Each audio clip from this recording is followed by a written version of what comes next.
नमस्कार दोस्तों, मैं हूं विजय यादव और आप इस समय जुड़ चुके हैं आपके अपने YouTube चैनल सक्षम करियर क्लासेस से जुड़ चुके हैं। और बताइए आप लोग कैसे हैं। मैं आशा करता हूं आप सभी मस्त होंगे, स्वस्थ होंगे, व्यस्त होंगे और बताइए सब ठीक ठाक होंगे। जैसा कि आप देख रहे हैं आज का आपका टॉपिक है वर्णमाला। जी हाँ दोस्तों, सबसे पहले मैं आपको बता देना चाहता हूं कि जो लोग एसएससी जीडी की तैयारी कर रहे हैं, दरोगा की तैयारी कर रहे हैं, लेखपाल भर्ती परीक्षा की तैयारी कर रहे हैं, यूपी टेट की तैयारी कर रहे हैं, सीटेट का तैयारी कर रहे हैं या फिर सुपर टेट की तैयारी कर रहे हैं, उनके लिए यह वीडियो बहुत ही महत्वपूर्ण है। बिना स्किप किए हुए वीडियो को पूरा देखिएगा। अगर समझ में आएगा तभी लाइक करिएगा, लेकिन वीडियो को पूरा देखिएगा। तो आपका बिना वक्त बेकार करते हुए हम चलते अपने टॉपिक की ओर। जैसा कि देख रहे हैं आज का आपका टॉपिक है वर्णमाला। तो दोस्तों इसके पहले मैं वर्ड का आपको जो वीडियो दे चुका हूं, आपको इसके डिस्क्रिप्शन में, इस वीडियो के डिस्क्रिप्शन में आपको वर्ड चैप्टर का जो है लिंक मिल जाएगा, वहां से आप जा करके वर्ड का वीडियो देख सकते हैं। और नेक्स्ट टॉपिक आज का आपका है क्या, वर्णमाला। तो वर्ड के बारे में मैं पहले बता चुका हूं, जैसा कि मैंने पहले आपको बताया कि आप जा करके डिस्क्रिप्शन से उसका लिंक मिल जाएगा, वहां से आप वीडियो को पूरा देख सकते हैं। तो आज चलते हैं नेक्स्ट टॉपिक को, और आपका आज का टॉपिक है वर्णमाला। जैसा कि आप देख रहे हैं परिभाषा यहां लिखा हुआ है कि वर्णों के व्यवस्थित क्रम के समूह को वर्णमाला कहते हैं। जी हाँ दोस्तों, लिखा हुआ है वर्णों के व्यवस्थित क्रम के समूह को क्या कहा जाता है, वर्णमाला कहता है, वर्णमाला कहा जाता है। तो कुछ लोग ऐसे होते हैं कि डायरेक्टली इसको डिफाइन कर देते हैं कि वर्णों के समूह को वर्णमाला कहा जाता है। जब भी बात आती है वर्णमाला किसे कहा जाता है, तो सबसे पहले आपको यह जानना जरूर। देखिए वर्णमाला, अगर बात की गई वर्णमाला की, अगर बात की गई वर्णमाला की, तो आप देख रहे हैं कि वर्ण और माला, यानी आपका जो शब्द बना है वर्णमाला, वो दो शब्दों से मिलकर बना हुआ है, वर्ण और माला। यहां से आप देख सकते हैं इसका डेफिनेशन, वर्ण और माला। वहीं पर अगर वर्ण की बात की जाए तो वर्ण मतलब क्या हो जाता है, अक्षर। क्या हो जाता है, अक्षर। और अगर बात की जाए माला की, तो माला आप जान सकते हैं, ऐसा जान सकते हैं, यहां से ऐसा डेफिनेशन है जो कभी भूले ही ना आपको। तो अगर वर्ड की बात की जाए तो वर्ड का मतलब होता है अक्षर, और माला किसे कहा जाता है आपको पता ही है।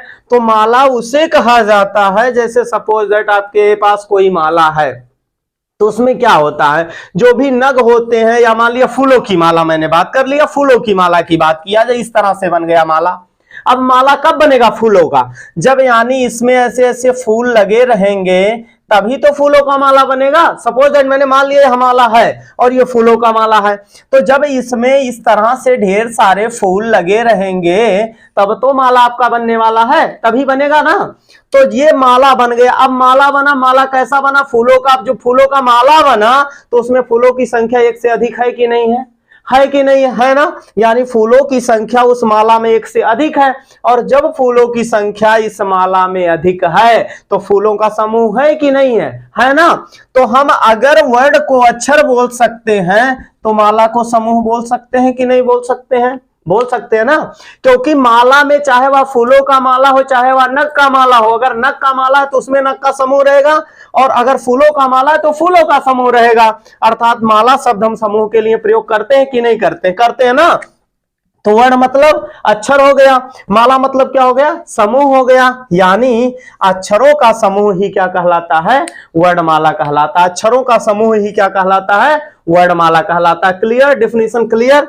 और दूसरी बात ये आपको ध्यान देना है कि जैसे आपको कंफ्यूज नहीं होना है, जैसे वर्णों के समूह को तो वर्णमाला कहा जाता है, नो डाउट, लेकिन ध्यान देने वाली ये बात है कि वर्णों का समूह हो, लेकिन ये चीज हमेशा ध्यान देना है कि वर्णों का समूह हो, लेकिन ये क्या हो, व्यवस्थित क्रम में हो। कैसे हो, व्यवस्थित क्रम में हो। जब वर्णों का समूह रहेगा, यही लोग गलतियां करते हैं, वर्णों का समूह है ठीक है, लेकिन वर्णों का समूह हो वो व्यवस्थित क्रम में हो। ऐसा नहीं कि यहाँ छोटा आ हो गया तो यहाँ छोटा ऊ हो गया, तो यहाँ छोटी ई हो गया, तो यहाँ ये आ गया, तो यहाँ री आ गया, तब तो गलत हो जाएगा, तब गलत हो जाए, तब आपका वर्णमाला नहीं हो सकता। अब बात की जाए वर्णों का समूह 1 2 3 4, इस तरह से भी अंग्रेजी हिंदी में आपके हिंदी की वर्णमाला में जितने भी अक्षर होते हैं, इस तरह से करके भी आप उनको लिख सकते हैं, कोई दिक्कत नहीं। लेकिन अगर आपका व्यवस्थित क्रम में नहीं है तो आप उसे वर्णमाला नहीं कह सकते हैं। बात समझ में आई? यहां से आप इतना हिंट ले सकते हैं, वर्णों के समूह को वर्णमाला कहते हैं, लेकिन जो वर्णों का समूह हो वो व्यवस्थित क्रम में हो। किस क्रम में हो? व्यवस्थित क्रम में। बहुत सारे लोग ऐसे मिलेंगे जो डेफिनेशन नहीं जानते, वर्णों के समूह को वर्णमाला कहते हैं, लेकिन ये चीज जरूरी है, आपको ध्यान देना है कि वर्णों के व्यवस्थित क्रम को क्या कहा जाता है? वर्णमाला कहा जाता है। यानी आपको पता होना चाहिए कि आ के बाद आ आएगा, ई के बाद ई आएगा, ऊ के बाद ऊ आएगा। तो इस तरह से जब आपका लिखा रहेगा, यानी वर्णों का समूह रहे, साथ साथ वह व्यवस्थित क्रम में रहे, वही क्या कहलाता है दोस्तों? वर्णमाला कहलाता है। वही क्या कहलाता है? वर्णमाला। बताइए समझ में आया कि नहीं? आ गया ना? यानी वर्णों के व्यवस्थित समूह को क्या कहा जाता है? वर्णमाला कहा जाता है। वर्णों के व्यवस्थित क्रम के समूह को क्या कहा जाता है? वर्णमाला कहा जाता है। तो इतना समझ में आ गई कि नहीं? इतनी बात समझ में आ गई ना? इसमें कोई डाउट नहीं है ना? तो अब हम चलते हैं हिंदी वर्णमाला की बात कर लें। तो हिंदी वर्णमाला जो है आपका, हिंदी वर्णमाला, पहली बात आपने लिखा कि ये क्या होता है? वर्णों का समूह होता है। क्या होता है? वर्णों का समूह होता है। तो जो हिंदी वर्णमाला के वर्णों का समूह होता है, उनको दो वर्गों में डिवाइड किया गया। पहला होता है स्वर और दूसरा होता है क्या? व्यंजन। पहला क्या होता है? स्वर और दूसरा क्या होता है? व्यंजन। समझ में आया ना? पहला होता है स्वर और दूसरा क्या होता है? व्यंजन। तो बात कर लेते हैं स्वर का। तो स्वर की अगर बात करें तो स्वर को आप डिफिनेट करना चाहते हैं, बस इतना ही आपको कहना है, वे वर्ण जो स्वतंत्र रूप से बोले जाते हैं, वे वर्ण जो स्वतंत्र रूप से बोले जाते हैं, वे वर्ण जो स्वतंत्र रूप से बोले जाते हैं, वर्ण कहलाते हैं। वर्ण कहलाते हैं। वे वर्ण जो स्वतंत्र रूप से बोले जाते हैं, वर्ण कहलाते हैं। वे वर्ण जो स्वतंत्र रूप से बोले जाते हैं, वर्ण कहलाते हैं। अब यहीं पर ध्यान देने वाली बात है, यानी आप बोल सकते हैं ऐसे वर्ण जिनको बोलने में, जिनको उच्चारण करने में किसी व्यंजन की सहायता नहीं लेनी पड़ती है। जैसा कि मैंने कहा कि वे वर्ण जो स्वतंत्र होते हैं, जो स्वतंत्र रूप से बोले जाते हैं, अर्थात स्वतंत्र रूप से बोले जाने का मतलब इनके उच्चारण करने के लिए आपको किसी भी व्यंजन की आवश्यकता नहीं लेनी पड़ती है दोस्तों, वही क्या कहलाते हैं? स्वर कहलाते हैं। बात समझ में आया? ऐसे वर्णों जिनका उच्चारण करने में किसी व्यंजन की सहायता नहीं लेनी पड़ती है, स्वतंत्र रूप से बोले जाते हैं, वही क्या कहलाते हैं? स्वर कहलाते हैं। अगर बात की जाए हिंदी में स्वरों की संख्या, तो हिंदी में कुल कितने स्वर होते हैं? अगर बात की जाए कुल स्वरों की संख्या, तब तो आप 13 बोलते हैं, लेकिन अगर बात की जाए स्वर की, तो हिंदी में कुल कितना स्वर होते हैं? हिंदी में कुल कितने स्वर होते हैं? 11 स्वर होते हैं। आ, ई, उ, री, ए, ऐ, ओ, औ, बस यही हो गया आपका। 1 2 3 4 5 6 7 8 9 10 11, यानी यही 11 स्वर होते हैं। आपके हिंदी वर्णमाला में कितने स्वर होते हैं? 11 स्वर होते हैं। कितने स्वर होते हैं? 11 स्वर होते हैं। अब मैंने कहा कि वे वर्ण जो स्वतंत्र रूप से बोले जाते हैं वो स्वर कहलाते हैं, यानी ऐसे ये स्वर वर्ण होते हैं जिनको बोलने के लिए, जिनको उच्चारण करने के लिए किसी भी व्यंजन की आवश्यकता नहीं लेनी पड़ती है। जैसे बात हो गई आ, ई, ई, उ, री, ए, ऐ, ओ, औ। इनको उच्चारण करने के लिए किसी व्यंजन की सहायता नहीं लेनी पड़ी है, अर्थात ये स्वतंत्र हैं, इनको उच्चारण के लिए किसी की आवश्यकता नहीं पड़ने वाली है। तो आप समझ गए कि स्वर क्या होता है। अब दूसरी बात मैं कर ले रहा हूं व्यंजन की। किसकी बात करता हूं? व्यंजन की। अब बात करने जा रहे हैं हम व्यंजन वर्ड की। तो व्यंजन वर्ड क्या होते हैं? अगर बात की जाए व्यंजन की, तो आपको पता है व्यंजन यानी पहला स्वर होता है। मैंने बताया कि हिंदी के वर्णमाला में स्वरों की संख्या कितनी होती है? 11 होती है। दूसरी बात आ जाती है किसकी? व्यंजन की। तो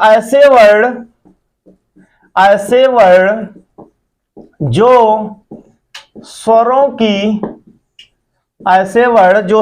की सहायता से बोले जाते हैं,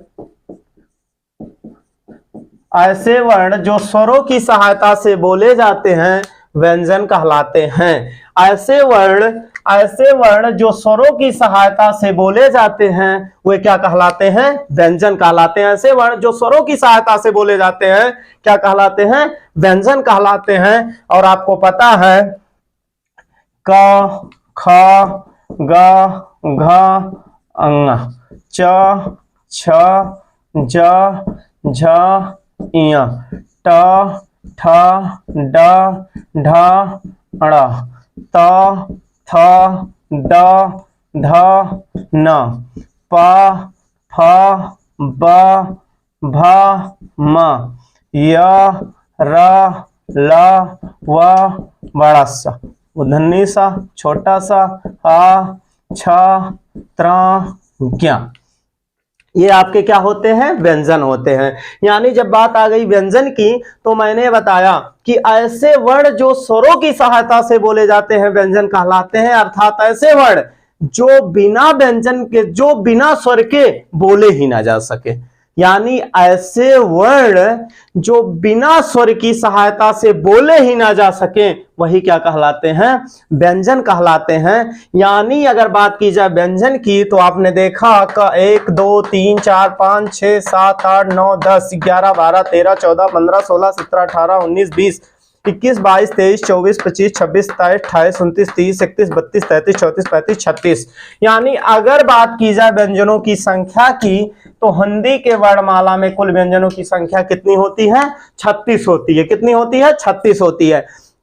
यानी 36 आपके अगर हिंदी वर्णमाला में बात की जाए तो 36 आपके क्या होते हैं? 36 व्यंजन होते हैं। व्यंजन कितने होते हैं? 36 होते हैं। 11 क्या होते हैं? स्वर होते हैं। और 2 क्या होते हैं? अयोगवाह होते हैं। क्या होते हैं? अयोगवाह होते हैं। यानी 11 स्वर, 36 व्यंजन, 2 अयोगवाह। यानी इस तरह से आपके क्या होते हैं हिंदी के वर्णमाला। तो अगर बात की गई स्वर की तो मैंने बताया कि जो पूर्ण रूप से स्वतंत्र हो स्वर कहलाते हैं और जो स्वर की सहायता से बोले जाएं। यानी किसी भी व्यंजन वर्ण का उच्चारण, इतना आपको दिमाग में रखना है, किसी भी व्यंजन वर्ण का उच्चारण आप बिना स्वर की सहायता से नहीं कर सकते हैं। बिना स्वर के आप व्यंजन का उच्चारण कर ही नहीं सकते। तो जो स्वतंत्र है वो स्वर है और जो स्वर की सहायता से बोला जाए वो क्या है? व्यंजन है। अब जैसे आपने कहा यहां लिखा क, क्या लिखा? क। बेटा देखिए अगर आप बोलेंगे क तो ये होता है आधा, इससे नीचे हलंती लगा होता है। क्या होता है? आधा। अभी आधा ये है। जब इसके साथ आप लिखेंगे आ तब होगा पूरा क्या? का। यानी का नीचे हलंती होता है, ये आधा है। और जब इसके साथ आप लिखेंगे आ तब ये पूरा होगा क्या? का। यानी का के साथ जोड़ेंगे आ तो होगा क्या? का। अब ये तो व्यंजन है लेकिन जुड़ा आ, और आ क्या है? स्वर है। तो इस तरह से आप क्या किए? का उच्चारण बिना स्वर के हो पाया? हो पाया? नहीं हो पाया। तो यानी आपका क्या हो गया? व्यंजन हो गया। इसी तरह से कोई भी वर्ण ले लीजिए, आप कहेंगे सर हमको गा बता दीजिए। तो अगर गा की बात है, गा धन आ, क्या हो गया? ग धन आ। यानी ग आधा है। जब आप आ लिखेंगे इसके साथ, ग के साथ आधा आ लिखेंगे तब ये आपका पूरा क्या बनेगा? गा बनेगा। जब आप गा के साथ आधा गा के साथ आ लिखेंगे तब आपका पूरा गा बनेगा। यानी गा तो हो गया आपका व्यंजन, लेकिन इसके साथ आपने लिखा क्या? आ, तब बना गा, अर्थात गा आपका व्यंजन हो गया। कहोगे नहीं सर अब बा बताइए, तो बिल्कुल अब बा धन आ बराबर बा। यानी इस तरह से अगर बात की गई बा और उसमें जुड़ेगा क्या? आ, तब होगा पूरा बा। बात समझ में आई? यानी मैंने यही बताया कि जो स्वतंत्र रूप से बोले जाए, जैसे बात आ गई आ ई उ री ए ओ औ, यानी जो स्वतंत्र रूप से बोले जाएं वो क्या है? स्वर हैं। जो स्वतंत्र रूप से बोले जाएं वो क्या है? स्वर हैं। यानी इनके उच्चारण के लिए आपको किसी व्यंजन की आवश्यकता नहीं पड़ती है। और मैंने बताया स्वरों की संख्या कितना है? 11 है। यानी हिंदी के वर्णमाला में 11 स्वर होते हैं जो पूर्ण रूप से स्वतंत्र होते हैं, जिनको बोलने के लिए किसी भी व्यंजन की आवश्यकता नहीं पड़ती है। मैंने बताया आ ई उ री ए ओ औ। और जब बात व्यंजन की आ गई तो मैंने कहा कि ऐसे वर्ण जिनका उच्चारण बिना स्वर के किया ही ना जा सके वे क्या कहलाते हैं, व्यंजन कहलाते हैं। जैसा कि मैंने बताया इनकी संख्या 36 होती है। और यहां मैंने बताया देखिए इसमें भी आ है, इसमें भी आ है, इसमें, यानी कोई भी वर्ण होगा आप कहोगे टा तो ट धन आ, इसमें भी आपका स्वर हो गया। तो इस तरह से जो बिना स्वर की सहायता से ना बोले जाएं, यानी ऐसे वर्ण जिनका उच्चारण स्वरों की सहायता से ही किया जाए वो क्या कहलाता है, व्यंजन कहलाता है। तो दोस्तों मैं आशा करता हूं कि आप सभी को आज वर्णमाला और स्वर और व्यंजन अच्छी तरह से समझ में आ गया होगा। अगर आपके समझ में आ गया होगा, वीडियो अच्छी लगी होगी तो लाइक जरूर करिएगा, कमेंट करिएगा। अगर हमारे चैनल पे आप नए हैं तो चैनल को सब्सक्राइब कर लीजिएगा। बहुत बहुत धन्यवाद आपका।